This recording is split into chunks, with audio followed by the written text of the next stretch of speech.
चंदन नगर नामक एक छोटे से गांव में विमला काकी नाम की एक औरत रहा करती थी। उसकी बबली नाम की बहू थी जो बहुत ही सीधी और सांवली थी, जिसकी वजह से बिमला काकी उसे बिल्कुल भी पसंद नहीं किया करती। एक दिन बिमला काकी अपनी झोपड़ी में आराम से खर्राटे लेकर सो रही होती है। तभी अचानक एक कांच की बोतल के गिरने की आवाज आती है और विमला काकी की अचानक से आंख खुल जाती है। विमला, अरे रे, अब क्या हो गया? अब ना जाने इस बबली बहू ने क्या तोड़ दिया, हाय चल कर देखूं तो सही। जिसके बाद विमला काकी रसोई में जाती है और देखती है कि उसकी बहू टूटी हुई अचार की कांच की बोतल के पास खड़ी है और उसके हाथ में कुछ अचार के टुकड़े हैं, जिसे बबली बड़े मज़े से खा रही होती है। बबली, अरे वाह वाह, कितना स्वादिष्ट और मज़ेदार अचार है, लेकिन अब माँ जी तो मुझे बहुत गुस्सा करेगी। मुझसे तो पूरी अचार की बोतल ही टूट गई। अब मैं क्या करूंगी? विमला, अरे रे बबली बहू, ये क्या किया तूने? मेरा बनाया सारा अचार गिरा दिया तूने। ये कैसी बहू पल्ले पड़ी है, जो भी करती है बस उल्टा ही करती है। ना तो तेरा रूप है ना गुण। ना जाने कौन सी घड़ी में मैं तुझे अपने बिरजू के लिए ब्याह कर ले आई। मेरा सारा अचार बबली, ना जाने क्यों माँ जी हमेशा मेरे रूप को लेकर बातें बनाती हैं। अगर मैं रूपवती नहीं हूँ तो इसमें मेरी क्या भूल? ऊपर वाले ने ही मुझे बदसूरत बनाया है। माँ जी भी ये बात समझती नहीं है। अगले दिन विमला काकी जंगल में से कुछ केले के पत्तों को तोड़कर लाती है और अपनी झोपड़ी में लेकर जाती है और बबली को तेज आवाज लगाते हुए कहती है, विमला, अरे ओ बबली बहू कहाँ है? जल्दी बाहर तो आ जरा। बबली, अरे ये क्या, आप इतने सारे पत्ते क्यों ले आई? इतने सारे पत्तों का आखिर क्या होगा, बताओ ना माँ जी। विमला, अरे कल मेरे गांव की मेरी सहेलियां आ रही हैं, उनके लिए ये केले के पत्ते हैं। उन्हें केले के पत्तों पर खाना बहुत पसंद है, इसलिए ये केले के पत्ते कल के भोजन में इस्तेमाल करना। बबली, जी माँ जी, अच्छे से समझ गई, आप बिल्कुल चिंता मत कीजिए। विमला, अच्छा अच्छा ठीक है, लेकिन कल जरा मेरी सहेलियों के सामने मेरी नाक मत कटवा देना। जरा अपना ये रंग रूप थोड़ा संवार लेना, समझी? वैसे तो ना जाने मेरी सहेलियां देखकर ही तुझे क्या कहेंगी, मेरी तो नाक ही कट जाएगी। बबली, मेरे इस काले रूप के कारण माँ जी मुझे कितना कुछ बोलती हैं, लेकिन कल मैं माँ जी की सहेलियों के सामने दिखा दूंगी कि मैं कितनी सुंदर हूँ। अगले दिन विमला, अरे रे आओ आओ, आ गई तुम दोनों, मैं कब से तुम्हारा इंतजार कर रही थी, आंखें तरस गई थी तुम्हें देखने के लिए, मेरी प्यारी सहेली। सहेली, अरे हाँ हाँ विमला काकी, हमारा भी तुमसे मिलने का बहुत मन था और फिर तेरी बहू से भी तो मिलना है। दूसरी सहेली, बिल्कुल सही बोल रही हो, आज तो हम विमला काकी की बहू के हाथ का ही भोजन खाएंगे। हाँ विमला, अरे हाँ हाँ, क्यों नहीं मेरी प्यारी सहेलियों, इतनी जल्दी क्या है, मिल लेना मेरी बहू से, पहले हम थोड़ी बातें तो कर लें। सहेली, अरे हाँ हाँ क्यों नहीं विमला काकी, आखिर हम तीनों सहेलियां इतने दिनों बाद जो मिल रही हैं, आज तो खूब बातें होंगी। हाँ बबली, अरे रे लगता है माँ जी की सहेलियां आ गई हैं, मुझे उनके सामने सज संवर कर कर जाना होगा, लेकिन मेरा ये काला रंग मैं इसे कैसे छुपाऊं? विमला, ओ बबली बहू जरा बाहर तो आ, देख तो कौन आया है। तभी बबली बाहर सबके सामने जाती है। बबली की हालत बहुत खराब होती है, देखने में बबली बहुत खराब लग रही होती है, जिसे देखकर विमला काकी की तीनों सहेलियां हंसने लगती हैं। सहेली, विमला काकी, तेरी बहू तो सबसे निराली है। निराली, अपनी सहेलियों की ऐसी बातें सुनकर विमला को बहुत गुस्सा आता है।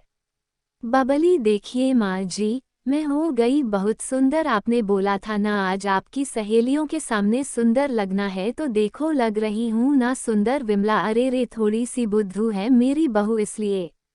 विमला, जाओ जाओ बबली बहू, मेरी सहेलियों के लिए भोजन ले आओ, जाओ जाओ। बबली, अरे हाँ माँ जी, मैं भी आप सभी लोगों के लिए भोजन लेकर आती हूँ। तभी बबली केले के पत्ते अपने हाथ में लेकर आती है और सभी के सामने रख देती है, लेकिन काफी देर तक बबली और कोई भोजन नहीं लेकर आती। ये देखकर तीनों सखियां हैरान हो जाती हैं। बबली, अरे आप सभी भोजन खा क्यों नहीं रहे हैं? खाए ना खाए भोजन, यही तो आपको पसंद है ना? विमला, अरे बबली बहू क्या पागल हो गई है? आखिर कहाँ है तेरा बनाया भोजन? जा जल्दी लेकर आ। कितना इंतजार कराएगी मेरी सहेलियों को? बबली, अरे माँ जी आप भी ना, भोजन तो मैंने कब का आपकी सहेलियों के सामने रख दिया है, लेकिन ये तो खा ही नहीं रही हैं। खाए ना। आप सभी को केले की पत्ती बहुत पसंद है ना माँ जी? आपके लिए तो जंगल से लाई थी। हाँ सहेली, ये क्या विमला काकी, क्या हम ये केले के पत्ते खाएंगे? दूसरी सहेली, छी छी, अरे कुछ भोजन नहीं खिलाना चाहती तो बता देती, अब हम यहाँ से जा रहे हैं। विमला, अरे रे ये क्या किया तूने? आज तो तूने सारी हद पार कर दी। तुझसे कहा था ना इन केले के पत्तों पर अपना बनाया भोजन परोसना, और तूने इन्हें ही भोजन समझ लिया। अरे रे तेरी बुद्धि तो किसी काम की नहीं, एकदम अक्ल से खाली है तू। अरे आज तो तूने अपनी कम बुद्धि की वजह से मुझे मेरी सहेलियों के सामने बुरा बनवा दिया। अरे मैं कहती हूँ चली जा यहाँ से। अगर तू थोड़ी देर भी मेरे सामने रही, मेरे घर में रही तो अच्छा नहीं होगा। बता देती हूँ, चली जा यहाँ से। बबली, अरे माँ जी ये आप क्या बोल रही हैं? माफ़ कर दो मुझे घर से मत निकालो। मैं कहाँ जाऊँगी? माँ जी माफ़ कर दो। बेचारी बबली घर से बाहर निकलने के बाद जंगल की ओर चल देती है। बबली जाने अब मैं कहाँ जाऊँगी? इस जंगल में भी मुझे डर लग रहा है। अगर कोई जानवर मुझे खा गया तो नहीं नहीं, मैं किसी का भोजन नहीं बनना चाहती हूँ। ना जाने अब आगे मेरे साथ क्या होगा। तभी बबली को एक छोटा सा तालाब दिखाई देता है, जिसके पास एक बूढ़ी औरत बैठी होती है और जिसके हाथ में मछली पकड़ने वाली छड़ी होती है। वह बार बार मछली पकड़ने की कोशिश करती हैं, लेकिन एक भी मछली उसके हाथ में नहीं आ पाती।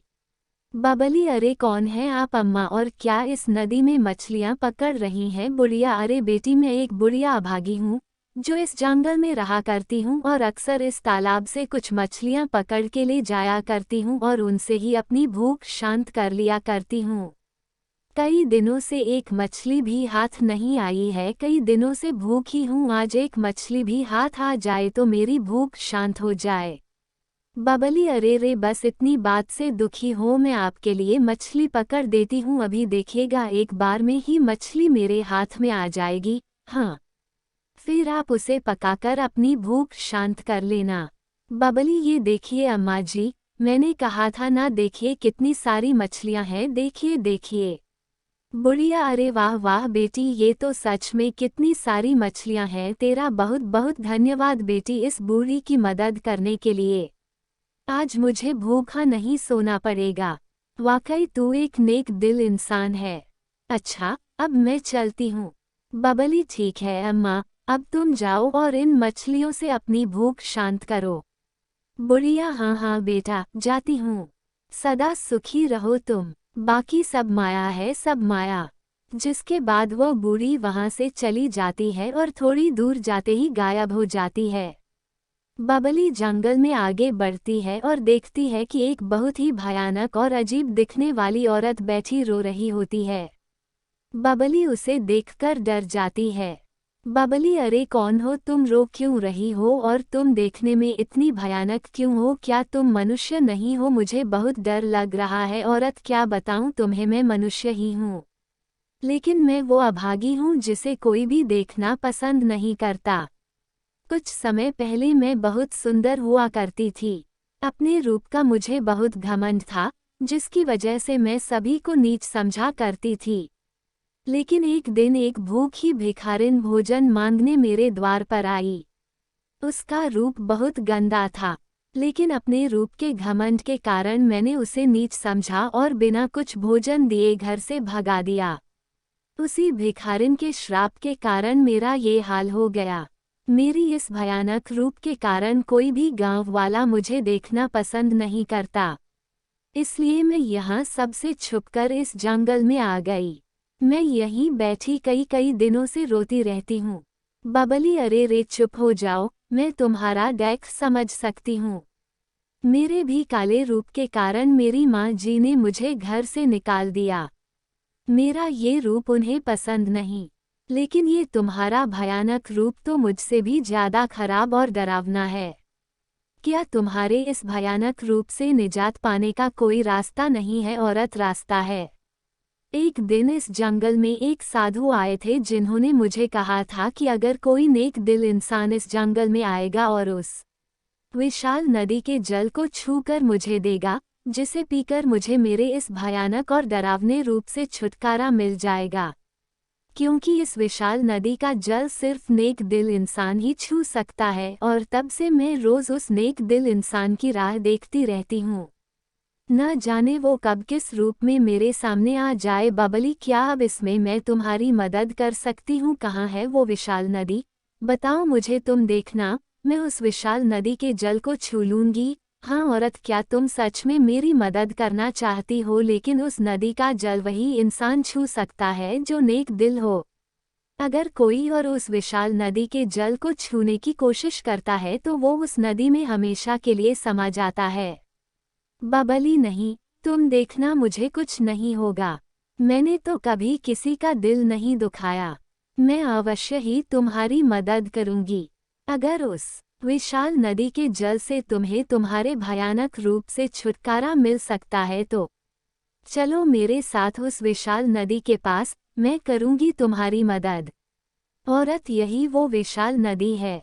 तुम अगर इस नदी के जल को छू पाओ तो ही पता चल पाएगा कि तुम एक नेक दिल इंसान हो या नहीं। इसके बाद ही तुम मेरी मदद कर पाओगी, नहीं तो हमेशा के लिए इस विशाल नदी में समा जाओगी। बबली अपना सर हाँ में हिलाती है और जैसे ही नदी के जल में हाथ डालती है तो बबली के हाथ पर खूब सारी तितलियां आकर बैठ जाती है, लेकिन बबली को कुछ नहीं होता है। जिसके बाद बबली अपने हाथों में वह नदी का पानी लेती है और अपने हाथों से भयानक औरत को पिला देती है। उसके ऐसा करते ही भयानक औरत का भयानक और डरावना रूप चला जाता है और वह एक साधारण रूप में आ जाती है। औरत, अरे वाह, देखो मैं फिर से अपने रूप में आ गई हूँ। अब कोई मुझसे नहीं डरेगा। तुम्हारा बहुत बहुत धन्यवाद, तुम वाकई एक नेक दिल इंसान हो। आज तुम्हारी वजह से मुझे मेरे भयानक और डरावने रूप से छुटकारा मिल सका। बबली, अरे तुम अपने पहले वाले रूप में आ गई। मेरे लिए तो इतना ही काफी है। तुम्हारा वो भयानक और डरावना रूप तो मुझसे भी देखा नहीं जा रहा था, लेकिन अब सब ठीक हो गया है। अब तुम अपने घर जा सकती हो। तुम्हें कोई गांव वाला कुछ नहीं बोल पाएगा। हाँ, कुछ समय बाद बबली, अरे कौन हो तुम और यहाँ इस नदी में क्या कर रहे हो? तुम देखने में बहुत ही भयानक हो। मुझे कुछ मत करना, मैंने कुछ नहीं किया। छोड़ दो मुझे, जाने दो। बूढ़ा, अरे रे बबली बेटा, तुम डरो मत, मैं तुम्हें कुछ नहीं करूँगा। ये एक जादुई नदी है जिसका स्वामी मैं हूँ। इस जंगल में वही इस जादुई नदी के जल को छू सकता है जिसका हृदय नेक और कोमल होता है। तुमने इस नदी के जल से जिस भयानक औरत की मदद की, वो और कोई नहीं बल्कि मैं ही था। वो मेरी ही माया थी जो तुम्हारी परीक्षा ले रही थी। मैं तुमसे बहुत प्रसन्न हुआ। बताओ, तुम्हें मुझसे क्या चाहिए? मैं तुम्हारी इच्छा जरूर पूरी करूँगा। बबली, अरे क्या आप सही बोल रहे हैं? अरे मुझे तो यकीन ही नहीं हो रहा। मैं आपसे ज़्यादा तो कुछ नहीं चाहती हूँ। मेरी सबसे बड़ी समस्या मेरा ये काला और भद्दा रूप ही है, जिसकी वजह से मुझे लोगों की बातें सुननी पड़ती है और इसकी वजह से मेरी सास ने मुझे घर से निकाल दिया। अब आखिर मैं क्या करूँ, कहाँ जाऊँ? मेरी सहायता कीजिए। बूढ़ा, ओह अच्छा, तो ये बात है। ठीक है बबली, तुम रुको ज़रा, तुम्हारी ये परेशानी अभी हल किए देता हूँ बेटी। देखो बबली, अब तुम सबसे सुंदर हो गई हो। तुम्हें अब कोई भी कुछ नहीं कह पाएगा। जाओ, अब तुम अपने घर जाओ। सदा सुखी रहो। बबली, अरे वाह वाह, मैं तो बहुत सुंदर हो गई, बहुत ही सुंदर। अब कोई चाहकर भी मेरे रूप को नहीं कोस पाएगा और माँ जी तो मेरा ये रूप देखकर बहुत खुश हो जाएंगी। आपका बहुत बहुत धन्यवाद। अच्छा, अब मैं चलती हूँ। हाँ। जिसके बाद बबली अपने घर जाती है जहाँ पर उसके सास बैठी रो रही होती है। बबली को देखते ही वह खुश हो जाती है। विमला, अरे बहू आ गई, तू कहाँ चली गई थी? मैंने कितना ढूंढा तुझे, बता कहाँ गई थी? और ये क्या बबली बहू, तेरा तो पूरा रूप ही बदल गया। आखिर ये सब हुआ कैसे, बता मुझे। बबली, देखिए ना माँ जी, अब मैं कितनी सुंदर हो गई हूँ, आपको अब मुझसे कोई शिकायत नहीं होगी। हाँ, देखिए तो अब मैं कितनी सुंदर हो गई हूँ, देखिए देखिए, और ये सब उस नदी के कारण हुआ। विमला, अरे क्या बोल रही है बबली बहू? विशाल नदी? क्या सच में किसी विशाल नदी के कारण तुझे सुंदर रूप मिला? बबली, हाँ माँ जी, विशाल नदी, ये सब उसके ही कारण हुआ है। विमला, अरे क्या तू सच बोल रही है? अरे वाह बहू, मैं तो तेरे जैसी बहू पाकर धन्य हो गई। लेकिन बहू, अब मुझे तेरे रंग रूप से कोई फर्क नहीं पड़ता।